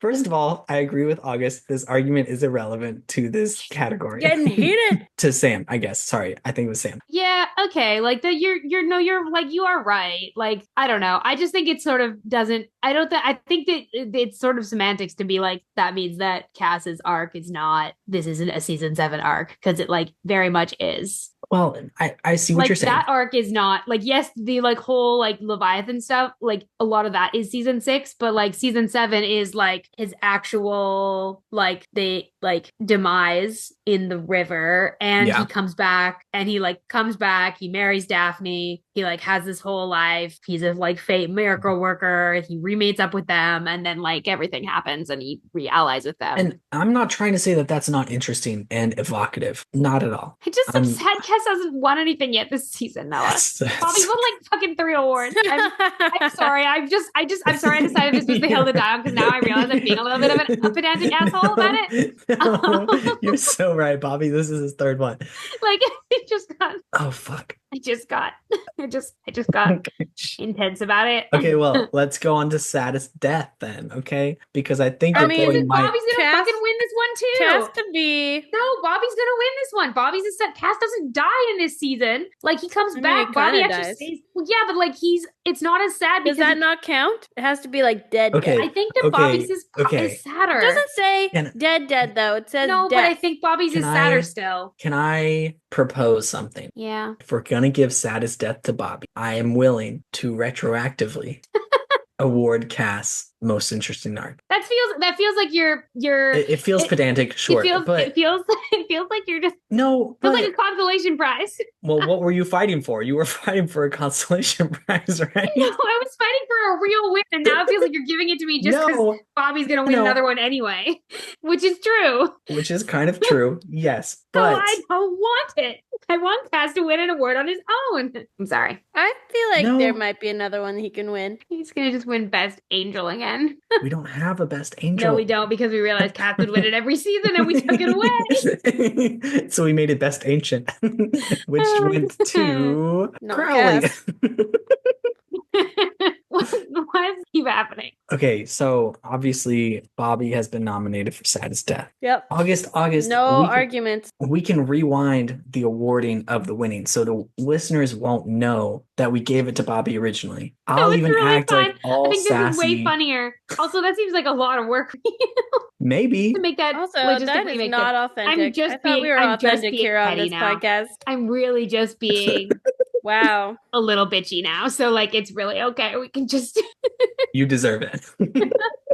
Any other nominations for saddest death? Nope. I mean, Cass's is sad, but like, I don't think it's sadder than Bobby's. I was about to throw Cass up there, and it was going to be a really funny thing about where. Oh no! Okay, never mind. Ignore what I said. Just cut what I said out and say your funny thing. I'd rather. No, it's too late. It's too late. No, it's fine. It's fine. I'm sorry. No, because it was only going to be funny for people who didn't hear the whole argument that we had about whether or not Bobby and Cass deserved either award. I'm sorry. Cass's death was it hurt a lot. The only thing that undercut it was the fact that I knew for a fact he was coming back. And I was like, and I think that probably also influenced, like, I think maybe watching it live or like watching it not knowing sure that like hurt truly way not more. knowing that, like truly not knowing if that's actually it, because it could have been. Whereas like with Bobby, we like have a pretty, it's a lot harder to like Cass has already come back, and Cass is also an angel, and like he walks into the river, we don't have like definitive confirmation that like he's no dead. Body, no crime. No body, no crime. Whereas with Bobby, it's like, no, he got shot and he died. Like, it's a lot harder to argue that he's going to come back, especially at the end when he's like put to rest. Like, it's like, we don't typically see humans like us, aside from like really extreme circumstances, we don't see humans come back unless like there's a demon deal involved.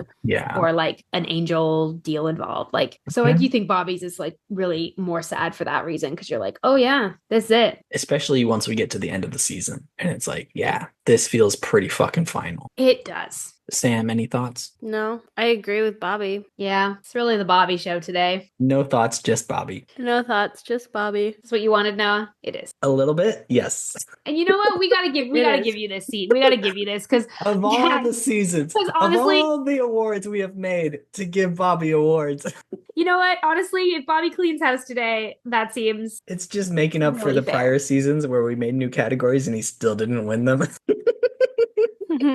This is my season, August.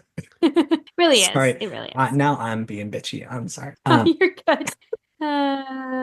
So next up, we've got a brand fucking new. This is a first time ever heard in this podcast award. And this is our second one in this award ceremony. So, hey, you know what? Maybe by the end of the series, we're going to have 40 awards and it's going to be an hour and a half long. Well, maybe 2 hours. Let's look at this recording time. I was going to say. Anyway, so this is Best Antagonist. This is one that I suggested today because we've got scariest character, most unlikable, but I feel like it's also worth pointing out which one wasn't necessarily the scariest or which one wasn't unlikable, but was the best, like, well-written villain of an episode. Like, who was a good antagonist to the boys, to the brothers, to Bobby, like the team Free Will group, who really stood out as a really well-written antagonist. Like, I think it's worth to point out. I love Crowley. Crowley is a fucking phenomenal. I think he just like, he always has this like repartee with them that's like so much fun to watch. He's always steals the show, and he always feels like even when he's working with them, you're always like,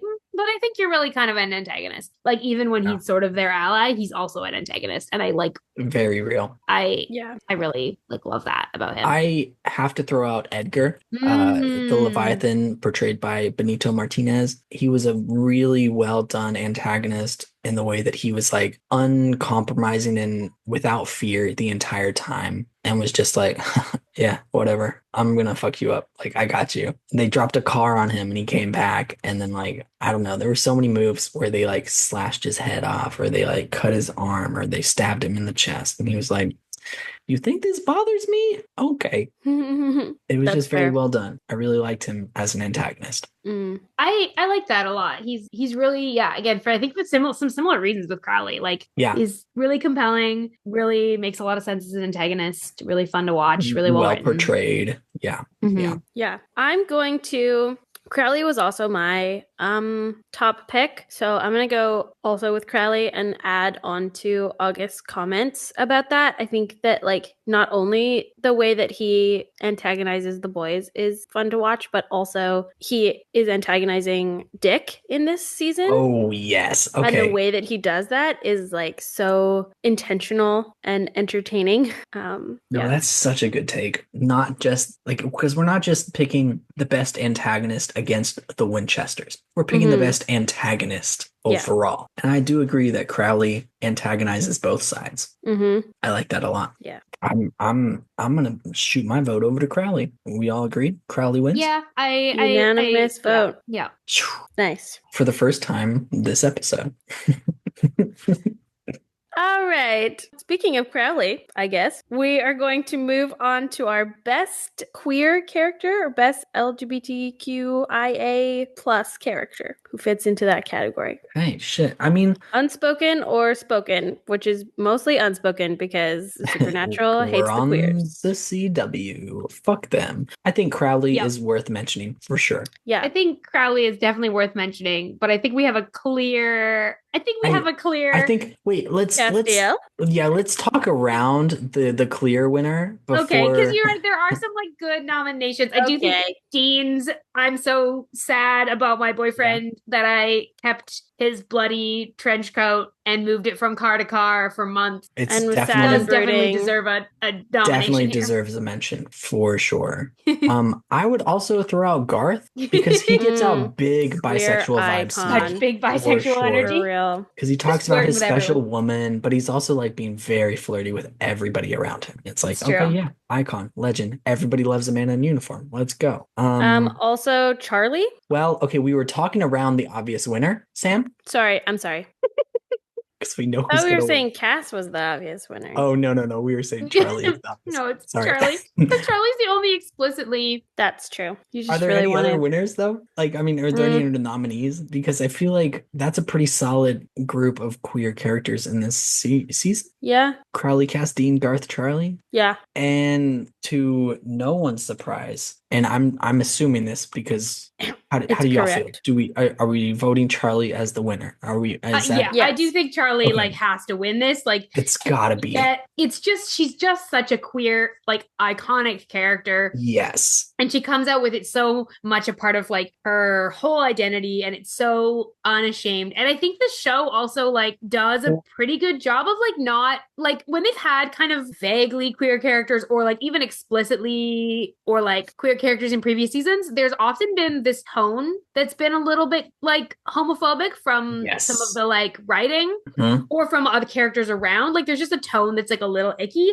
And like this is maybe the first time where that's not the case. Yeah. Like even if we go back to the Ghostfacers episode with the gay love can pierce the veil of death and all of that, we go back to Barnes and Damien in the real Ghostbusters.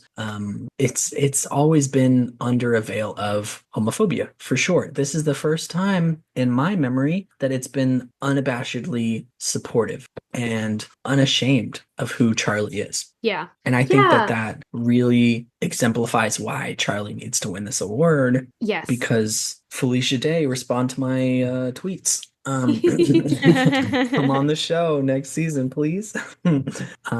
Charlie was instrumental in how the CW viewed queer characters, I think. I agree. And I think it's like also just really cool that we get to see the way Sam and Dean interact with her in terms of her queerness, particularly Dean, the way we see Dean like interact with Charlie as a queer person really gives a lot of validation to like his own queer coded identity. And like it's so nice to like watch a queer character on this show and like breathe a sigh of relief that they're not like she's not a stereotype. Yeah. And she's also not a joke. And not downtrodden by the narrative. Charlie survives and moves on to the next whenever they'll show up again. Yeah, and I think that Love is like it. Yeah, she has a sort of like not triumphant, but like like her story doesn't end in tragedy.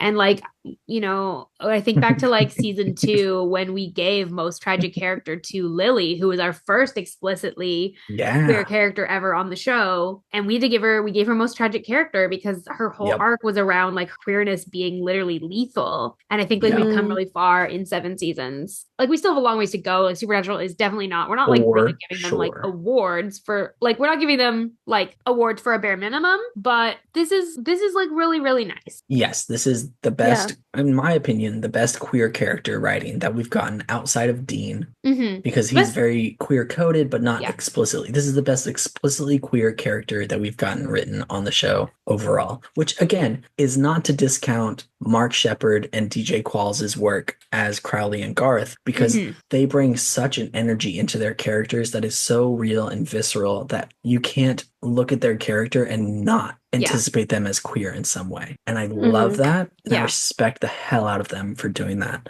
But that feels a lot more like the actors playing a character rather than Charlie, who was written to be queer. And then Felicia Day came in and was like, I'm going to make it more queer.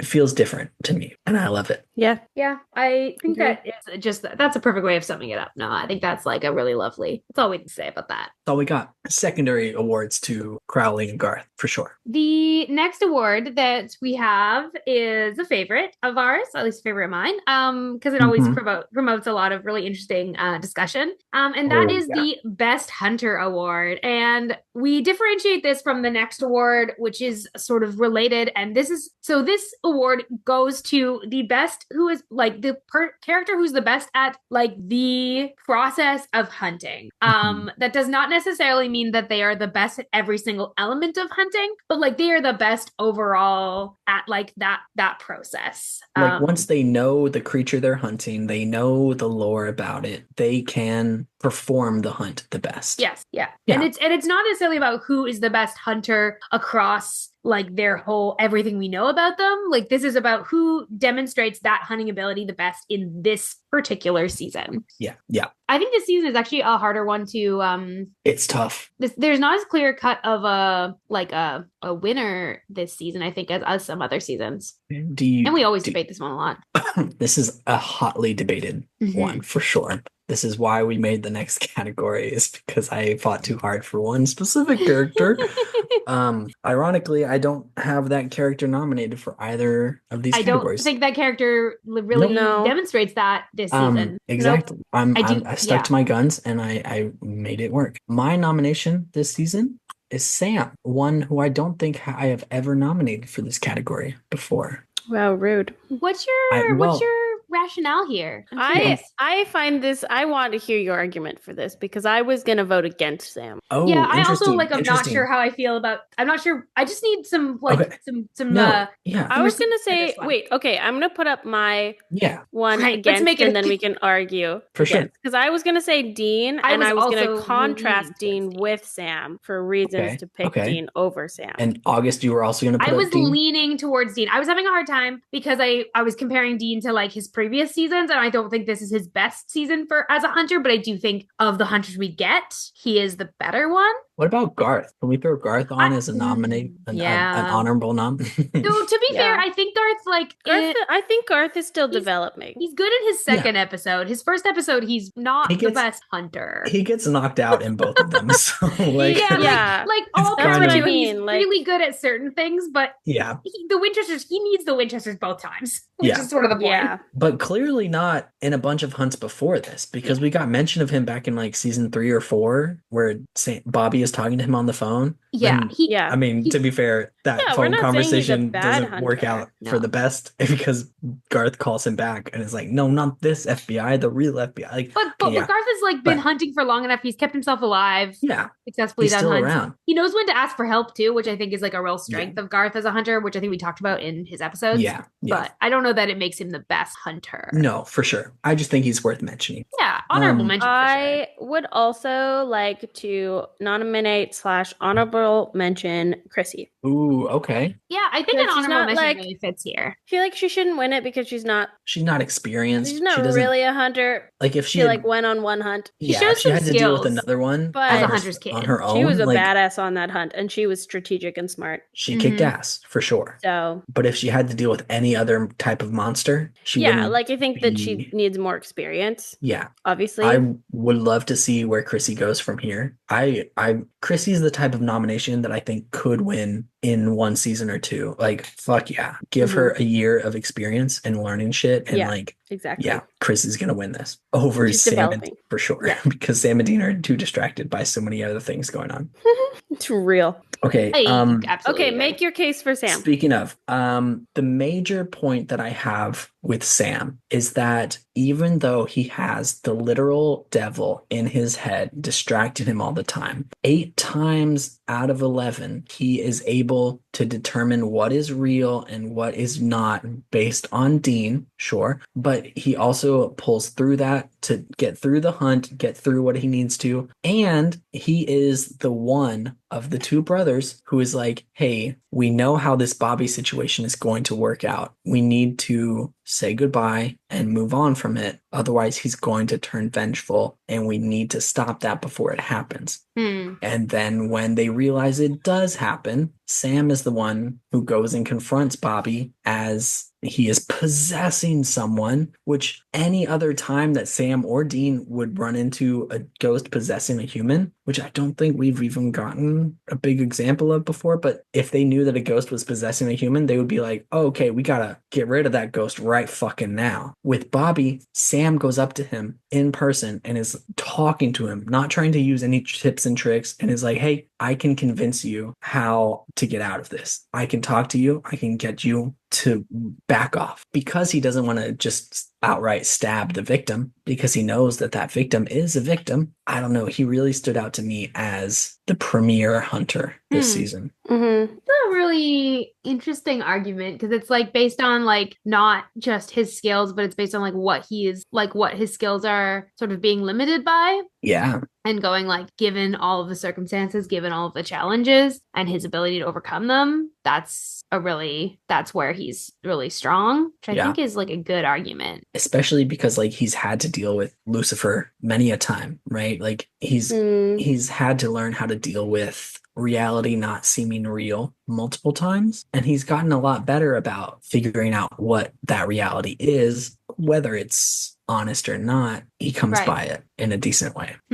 Interesting points. Interesting point. And again, that being said, if it goes to Dean, I'm not mad about that. Like either way, it makes sense to me. Yeah. I mean, I want to lean. Okay, yeah, Sam, go ahead. You know, I am Team Sam. Which is surprising to me that you nominated Dean, but it's okay. I get it. I just think, I think that you made some really good points, and I totally understand. And you may have slightly convinced me, but I still kind of think that Dean maybe deserves it over Sam for like kind of similar reasons, but opposite, where like I think because of everything going on with Sam, Dean really had to take over a lot of things and kind of do more, like kind of double the work in some ways and then on some hunts. And he was able to step up. And also, like, he's doing that while he's also grieving his boyfriend. And his dad at a certain point. This was going to be my kind of argument for Dean, is that I think that he is carrying the load of, like everyone else has got so much fucking shit going on. Like, I think a lot of the reason Dean doesn't have much of like an arc this season is because he's just, like, managing. He's in the supporter role of everyone. Yeah, and that involves, like, him being sort of the only one that's able to hunt some of the time. You know? And sometimes that's also because he's, like, avoiding his feelings, but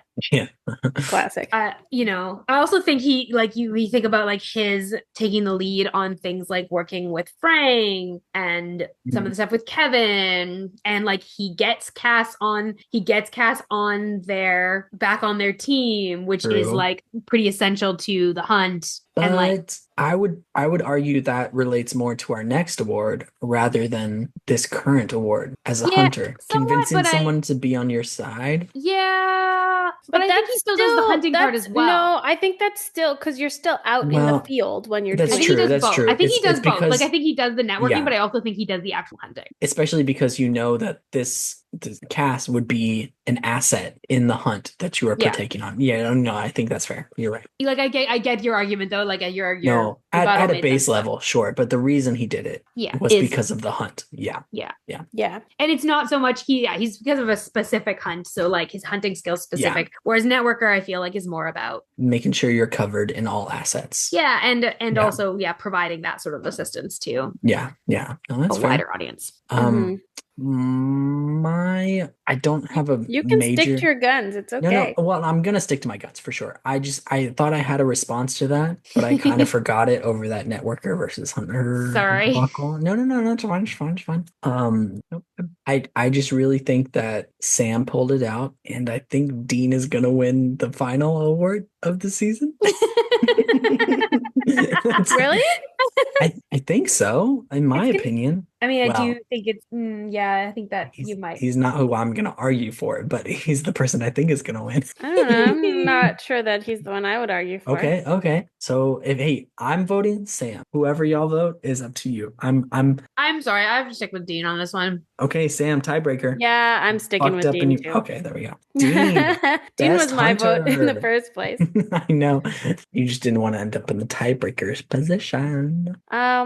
All right, so moving on from Best Hunter, where we are contrasting Best Networker. So this is not in the field, but this is like outside doing the networking, the paperwork, the like all of that stuff. Person who has made the best connections. The other side of the hunt. Set up for any sort of hunt, so they can call on whoever they need to in order to enact the hunt really well. The behind the scenes of a hunt. Yeah. Prep. It's like extra prep. Yeah, I would like to nominate Frank. I also wanted to nominate Frank. Okay, Frank is a solid ass nomination. Just like he does a lot for the like hunter community. Yeah, and I think that's like what the spirit of this award, like we've given it to a lot of people. We've given it to Bobby multiple times for like doing that. And Bobby's less in that role this season for and sure, Frank is really in that role. Well, I think he's less in the hunter networking. He's more in like the outside of hunting, because like he does both, I think. But he's doing it for the sake of like stopping of like supernatural stopping threats. Supernatural threats, which I feel like is sort of the spirit of it. I absolutely agree. My nomination is somewhat opposite of that. My nomination is Dick Roman. Can we give this award to a villain? I know, because we've never said it necessarily has to be a positive networker. Oh, interesting. I know. I'm throwing the whole thing into chaos, but he makes sure that his group of people spreads out across a certain type of people that can work in coordination with each other. I hate this. And I think he's got an unfair advantage, because his group of people can assimilate anyone and take over their position. And so I'm like, I don't know and we've never worried about whether it's fair to give it to someone, but like this is the one time where I'm like, is it fair to give it to Dick because he's got a team of shapeshifters? Like, right, and he's like his powers sort of enable him to do that. Like it's not actually about him being. It's just about him being powerful. It's not necessarily about like him being like skilled. True, like his power is that skill. His threat level over the other Leviathans is what gives him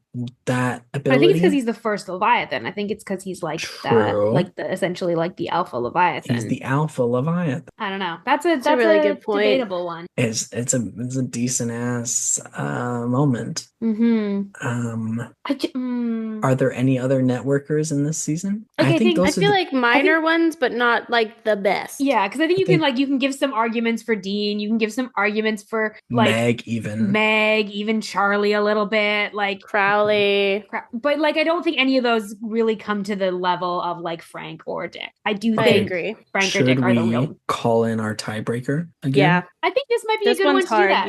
Yeah, because I still want to argue for Frank, but let's throw it to Elena. We need the Jeopardy music. Do do do do do do do.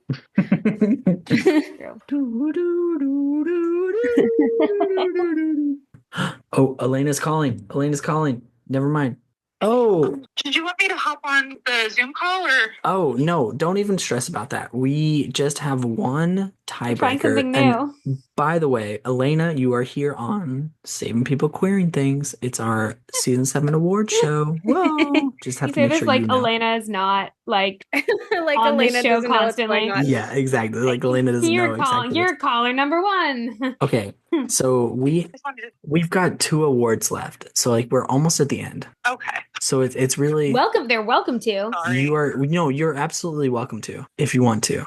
It's 11:40 for you. So yeah, what was the tiebreaker? Okay, so Elena, thank you for coming on here. We have got a tiebreaker question here. We are at the best networker of the season. Okay. You know, this is the one that I always want to give to Bobby. But this season, Bobby is not even in the top 2. I know. But our top 2 are Dick Roman and Frank. Yeah, that's where we're at. Wait, I didn't hear that. I hate to say it, but I think that one's got to go to Dick Roman. No! Gotta go to Dick Roman. No. Okay. Fair. Okay. Depart this realm shortly thereafter. Okay. Step into America's food source supply chain all willy-nilly. Like, you got to have some skills there. That's true. I get it. He was like Frank does it while flying under the radar, that make him better? Like, who's doing it better? The person that you know is doing it in broad daylight, or the sneaky motherfucker who's like, that's not a bad point. Knows everything. Not a bad point at all. But your final vote goes to Dick. But I think to say so. Okay, badass. Dick Roman, best networker of the season. And damn, real quick, Elena, before you, I don't think he did. Good. Maybe most unlikable character. Yeah. But You should win 100 million awards for that one. correct. Before you log off here, I just want to hear your MVP of the season. Jeez. For the record, this is before any of us have given our nominations or whatever, but I just want to hear your personal MVP. Gonna shout it out to somebody who left more of an impact in like 5 minutes of a single episode than some recurring characters do in a whole season. And that is, of course, the one, the only, Charlie Bradbury. Okay. Oh, okay. yeah. Bold move, but I appreciate it. Okay. Mm-hmm. Damn. Okay. Well, hey, thanks for the double cameo episode. Damn double cameo in this episode. Question cameo. Double question cameo question. You're a hero. Thanks. You're all really shiny, and I love you to bits. And I just, let me know a time for Saturday. Hell yeah, we will. Great. We're giving Love heart you. emojis to you. Sam says love you. August says love you. I obviously say love you because I said it twice for them, but also for me. So anyway, be safe. Oh, okay, I see. I love all of you. Gotcha. Okay, be safe. Have a good night. Tell Jay I love him too. Bye-bye. Okay. Cute. So Dick Roman gets best networker. We really need to end on a high here. So Yeah, we do. Yeah, we do. So take us home now. Final award of the episode, MVP of the season. Whew. Who have we got here? Clearly, we've got Charlie, as given by Elena.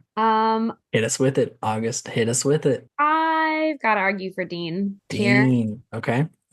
I've got some shakes in the head from Sam. Well, I don't know. This season is actually like a really hard one because I could be convinced otherwise because you will be. Yeah, sorry.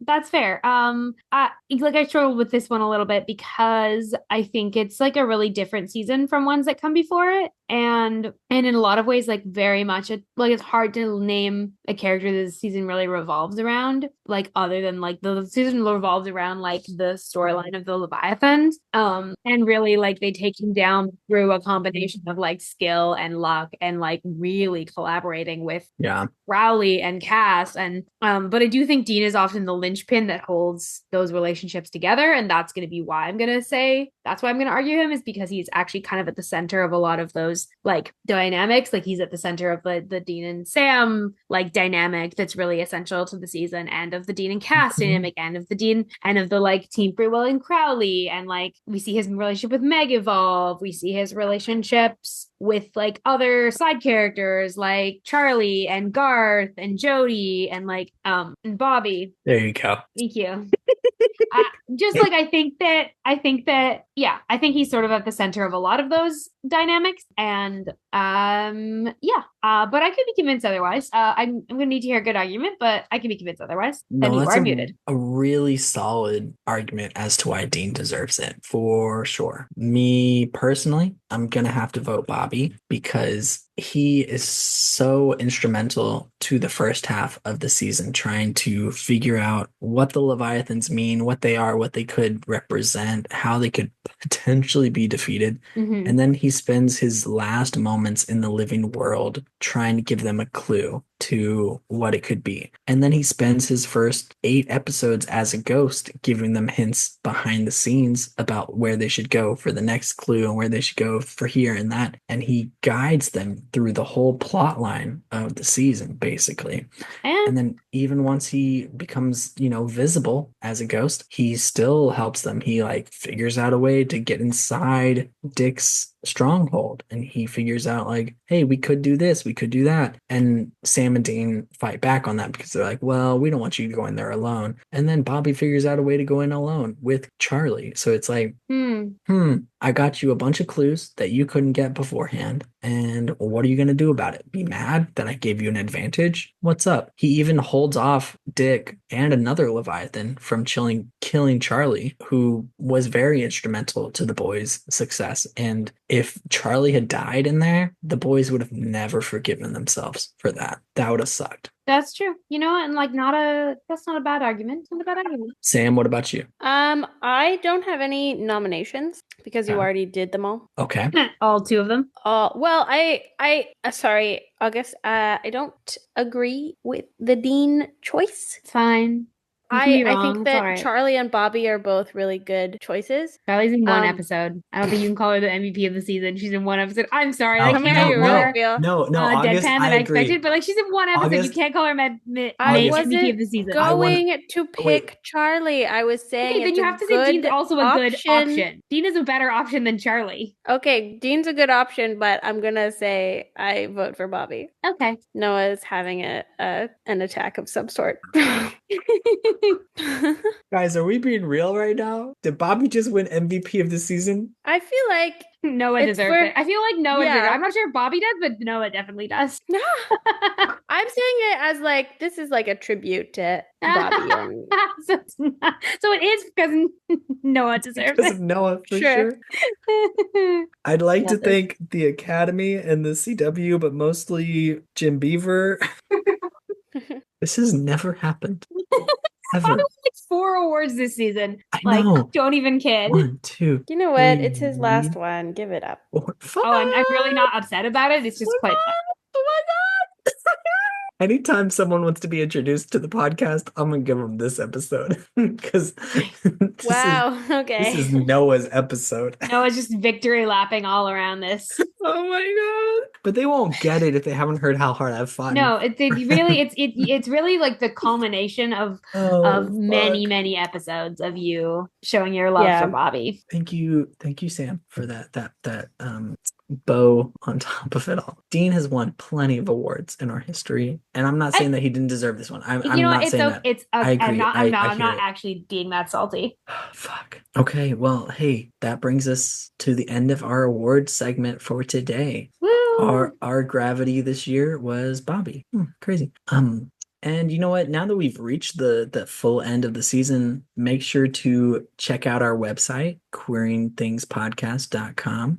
We'll make sure to have the season 7 mixtape link up there for sure. But also, we will have the link to our Patreon, which has just recently gotten off the ground. And if you want to join that, we've got a ton of fun benefits on every different level. And, help us support making the show. That would be a blast. The link will be right down in the description. You can find it right down there. You know it. Also, if you've got any sort of input you want to give us for the upcoming season or for this previous season, feel free to email us at queeringthingspod@gmail.com.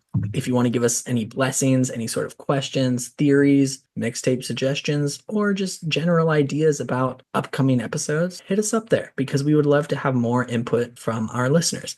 If you want to have a more personal investment rather than sending it to an email, you could reach out to us on our Discord, which you can join at our website. You can tag us individually, be like, at Noah, hey, I thought this blessing was really good. Hey, I thought that Bobby should have lost here. I think, etc., etc. It's great. We love to interact with people there.